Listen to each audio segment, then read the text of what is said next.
ഈ ഒരു പറയുന്ന കാര്യങ്ങൾ നിങ്ങളുടെ വീട്ടിലുണ്ടെങ്കിൽ നിങ്ങളുടെ പെൻഷൻ മുടങ്ങും എന്നൊരു രീതിയിലുള്ള റിപ്പോർട്ടാണ് ഇപ്പോൾ വന്നുകൊണ്ടിരിക്കുന്നത്. അതായത് നിങ്ങൾക്കറിയാം, ഇപ്പോൾ ഈ ഒരു മാസം നിങ്ങളുടെ പെൻഷനൊക്കെ കൂട്ടിയിരിക്കുകയാണ്. അപ്പോൾ നമ്മുടെ ഈ ഒരു പെൻഷൻ എമൗണ്ട് കൂട്ടിയത് കൊണ്ടും അതുപോലെ തന്നെ ഒരുപാട് ആൾക്കാർ ഇപ്പോൾ പെൻഷന് വേണ്ടിയിട്ട് ഓരോ ദിവസവും അപ്ലൈ ചെയ്തുകൊണ്ടിരിക്കുകയാണ്. അപ്പോൾ അതെല്ലാം അവർ കണക്കിലെടുത്തിട്ട് അവരൊരു ലിസ്റ്റ് തയ്യാറാക്കുകയാണ്. കാരണം ഒത്തിരി അനർഹമായിട്ട് ആൾക്കാരൊക്കെ ഇപ്പോൾ ഒരു പെൻഷൻ വാങ്ങുന്നുണ്ട്. അപ്പോൾ അങ്ങനെയൊക്കെ ഉള്ളവരെ കണ്ടെത്തിയിട്ട് അവരെ പുറത്താക്കിയിട്ട് അർഹതയായിട്ടുള്ള ആൾക്കാർക്ക് ഈ ഒരു പെൻഷൻ കറക്റ്റ് മാസങ്ങളിൽ തന്നെ ഒരു മുടക്കവും വരാണ്ട് അവരുടെ അക്കൗണ്ടിലോട്ട് എത്തിക്കണം എന്നൊരു രീതിയിലെ തീരുമാനപ്രകാരമാണ് ഈ ഒരു കാര്യങ്ങൾ ചെയ്യുന്നത്. ഇത് പ്രമാണിച്ച് അർഹത നോക്കിയിട്ടായിരിക്കും ഇനിയുള്ള മാസങ്ങളിൽ നിങ്ങൾക്ക് പെൻഷൻ കിട്ടുള്ളൂ. അപ്പോൾ അതിന് മുന്നോടിയായിട്ട് തന്നെ അവർ ഒരുപാട് സ്ക്വാഡുകളെ നിയമിച്ച് ആ ഒരു സ്ക്വാഡ് നിങ്ങളുടെ വീടുകളിൽ വന്നിട്ട് അത് ചെക്ക് ചെയ്തിട്ട് നിങ്ങൾ അർഹത നോക്കിയിട്ടായിരിക്കും അതനുസരിച്ചുള്ള റിപ്പോർട്ട് അവർ കൊടുത്ത് അത് റിവ്യൂ ചെയ്തിട്ട് ശേഷം നിങ്ങൾക്ക് ആ ഒരു പെൻഷൻ എമൗണ്ട് തരണോ വേണ്ടിയോ എന്ന് അവർ തീരുമാനിക്കുന്നത്. അപ്പോൾ അതിന് വേണ്ടിയിട്ട് ഒരുപാട് കാര്യങ്ങളായിരിക്കും നോക്കുന്നത്. കാരണം ഒരുപാട് അനർഹരായിട്ട് ആൾക്കാർ ഇപ്പോഴും പെൻഷൻ വാങ്ങുന്നുണ്ട്. അത് പ്രമാണിച്ച് അർഹതയായിട്ടുള്ള ആൾക്കാർക്ക് ഇപ്പോൾ കൊടുക്കാൻ പറ്റാത്ത സ്ഥിതിയും വരുന്നുണ്ട്. അപ്പോൾ അതുകൊണ്ട് മാത്രമാണ് ഇപ്പോൾ ഈ ഒരു രീതിയിലെ കാര്യങ്ങൾ അവരിപ്പോൾ ചെയ്യാൻ വേണ്ടിയിട്ട് പോകുന്നത്. അപ്പോൾ അതിന് വേണ്ടിയിട്ട് മെയിനായിട്ട് കുറേ കാര്യങ്ങൾ നോക്കുന്നുണ്ട്. അതിൽ കുറച്ച് കാര്യങ്ങളാണ് നമ്മൾ ഇന്നത്തെ വീഡിയോയിൽ പറയാൻ വേണ്ടിയിട്ട് പോകുന്നത്. അതായത് അതിന് വേണ്ടിയിട്ട് ഫസ്റ്റ് നമ്മൾ നോക്കുന്നത് അവരുടെ വീടിൻ്റെ വിസ്തീർണ്ണമാണ്. 2000 സ്ക്വയർ ഫീറ്റിന് എബോ വീടുള്ളവർക്കാണെന്നുണ്ടെങ്കിൽ ഇനി തൊട്ട് പെൻഷൻ കിട്ടില്ല എന്നൊരു രീതിയിലുള്ള റിപ്പോർട്ടാണ് വരുന്നത്. അത് മാത്രമല്ല ഇരുന്നില്ല അതുപോലെ തന്നെ വാർദ്ധക്യ വീടുകാരും ഇത് ഈ ഒരു രീതിയിലോട്ട് പരിഗണിക്കുന്നതായിരിക്കും. അതുമാത്രമല്ല ഈ ഒരു വീടിൻ്റെ ഫ്ലോറിങ്, അതായത് ആ ഫ്ലോറിങ് എന്തുകൊണ്ടാണ് ചെയ്തിട്ടുള്ളത്, അതുപോലെ തന്നെ റൂഫിങ് ഏതൊരു രീതിയിലെ കാര്യങ്ങൾ വെച്ചിട്ടാണ് ചെയ്തിട്ടുള്ളത് എന്നൊക്കെ അവർ പരിശോധിക്കും. അതിൻ്റെയൊക്കെ അടിസ്ഥാനത്തിലായിരിക്കും ഇവർക്ക് ഇനി തൊട്ട് പെൻഷൻ കൊടുക്കണോ അല്ലെങ്കിൽ വേണ്ടയോ എന്ന് തീരുമാനിക്കുന്നത്. ഈ ഒരു കാര്യം വളരെയധികം ഇമ്പോർട്ടൻ്റ് ആയിട്ടുള്ള കാര്യമാണ് കേട്ടോ. 2000 സ്ക്വയർ ഫീറ്റിന് എബോ ഉള്ളവരാണ് നിങ്ങളിപ്പോൾ പെൻഷൻ കൈപ്പറ്റുന്നവരാണെന്നുണ്ടെങ്കിൽ ഇനി തുടർന്നുള്ള മാസങ്ങളിൽ നിങ്ങൾക്ക് പെൻഷൻ കിട്ടുമോ ഇല്ലയോ എന്ന് നമുക്ക് നോക്കേണ്ടിയിരിക്കുന്നു. കാരണം അങ്ങനെയുള്ളവർക്ക് പെൻഷൻ കിട്ടില്ല എന്നൊരു രീതിയിലുള്ള റിപ്പോർട്ടാണ് വരുന്നുകൊണ്ടിരിക്കുന്നത്. അതുമാത്രമല്ല ഈ വീട്ടിൽ AC ഉണ്ടെങ്കിൽ ആ ഒരു വീട്ടുകാർക്കൊക്കെ AC ഉള്ളവർക്കും അതുപോലെ തന്നെ ഈ ഒരു പെൻഷൻ കിട്ടില്ല എന്നൊരു രീതി പറയുന്നുണ്ട്. പിന്നെ ഏറ്റവും മെയിനായിട്ടുള്ളൊരു കാര്യം എന്താണെന്ന് വെച്ചാൽ 2 ഏക്കറോ അതിന് മുകളിലോ പുരയിടം ഉണ്ടെങ്കിലും ഇവർക്കൊരു രീതിയിലും പെൻഷൻ കിട്ടില്ല. അപ്പോൾ ആ ഒരു രീതിയിൽ ആൾക്കാർക്കൊക്കെ പെൻഷൻ കൊടുക്കണോ വേണ്ടയോ എന്ന് തന്നെ സർക്കാർ വീണ്ടും ഒന്നുകൂടി ചിന്തിക്കേണ്ടിയിരിക്കുന്നു. അപ്പോൾ അർഹത നോക്കിയിട്ട് മാത്രമായിരിക്കും ഇനി തൊട്ട് പെൻഷൻ കിട്ടുക.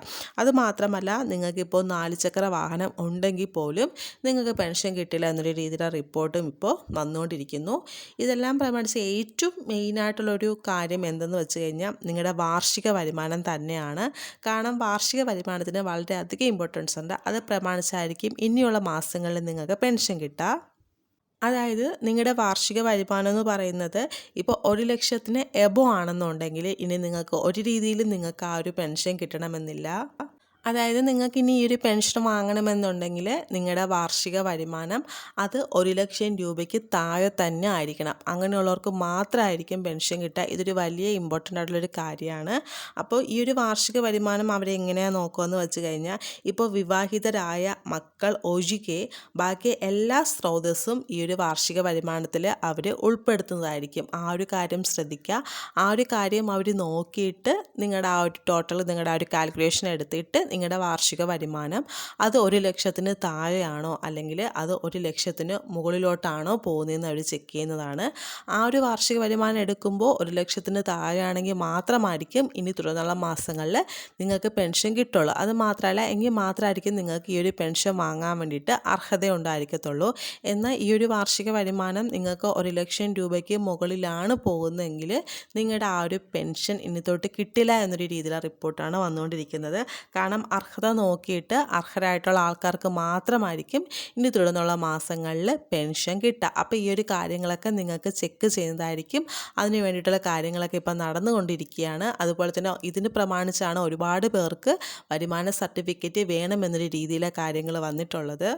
അപ്പോൾ അങ്ങനെയൊക്കെ വരുമാന സർട്ടിഫിക്കറ്റ് കാണിക്കണമെന്ന് പറഞ്ഞിട്ടുള്ളവർ കറക്റ്റായിട്ട് നിങ്ങൾ കാണിക്കുക കേട്ടോ. കാരണം നിങ്ങൾ അത് ചെയ്തില്ല എന്നുണ്ടെങ്കിൽ നിങ്ങളുടെ വരുമാനം ചിലപ്പോൾ 1 ലക്ഷത്തിന് എബോ ആണെന്ന് കരുതിയിട്ട് ചിലപ്പോൾ നിങ്ങൾക്ക് ആ ഒരു പെൻഷൻ ചില മാസങ്ങളിൽ കട്ടാനുള്ള ചാൻസ് വളരെയധികം കൂടുതലാണ്. അപ്പോൾ ആ ഒരു കാര്യമൊക്കെ നിങ്ങൾ പ്രത്യേകം ശ്രദ്ധിക്കുക. അപ്പോൾ നിങ്ങൾക്ക് ഈ ഒരു കാര്യങ്ങൾ നിങ്ങളുടെ സ്റ്റാറ്റസൊക്കെ അറിയണമെന്നുണ്ടെങ്കിൽ നിങ്ങളുടെ ആ ഒരു സേവന പെൻഷൻ എന്ന് പറയുന്ന ആ ഒരു വെബ്സൈറ്റിൽ കയറിയിട്ട് നിങ്ങൾക്ക് നോക്കാവുന്നതാണ്. അത് നോക്കുമ്പോൾ നിങ്ങൾക്ക് നിങ്ങളുടെ സ്റ്റാറ്റസൊക്കെ അറിയാൻ പറ്റുന്നതാണ്. അപ്പോൾ വീഡിയോ യൂസ്ഫുൾ ആണെങ്കിൽ മാക്സിമം ഫ്രണ്ട്സായിട്ട് വീഡിയോ ഒന്ന് ഷെയർ ചെയ്ത് കൊടുക്കുക. കാരണം ഇതറിയാത്ത ഒരുപാട് ആൾക്കാരുണ്ട്. അപ്പോൾ ദയവ് ചെയ്ത് നിങ്ങൾ ഈ ഒരു വീഡിയോ എല്ലാവർക്കും ഒന്ന് ഷെയർ ചെയ്ത് കൊടുക്കുക. അതുപോലെ തന്നെ നിങ്ങൾക്ക് വീഡിയോ ഇഷ്ടമായിട്ടുണ്ടെങ്കിൽ ജസ്റ്റ് ഒന്ന് ലൈക്ക് ചെയ്ത് കൂടി ഒന്ന് സപ്പോർട്ട് ചെയ്യുക. കാരണം നിങ്ങൾ ലൈക്ക് ചെയ്താൽ മാത്രമായിരിക്കും ഈ ഒരു വീഡിയോ മറ്റുള്ളവർക്ക് എത്തത്തുള്ളൂ. ജസ്റ്റ് ഒന്ന് ലൈക്ക് ചെയ്യുക. അതുപോലെ ഇതുപോലത്തെ ലേറ്റസ്റ്റ് അപ്ഡേറ്റ്സും കാര്യങ്ങൾക്കും വേണ്ടിയിട്ട് ജസ്റ്റ് എൻ്റെ ചാനൽ കൂടിയിട്ടൊന്ന് സബ്സ്ക്രൈബ് ചെയ്തേക്കുക. അപ്പം നമുക്ക് വീണ്ടും നല്ലൊരു അപ്ഡേറ്റ്സ് ആയിട്ട് കാണാം. താങ്ക്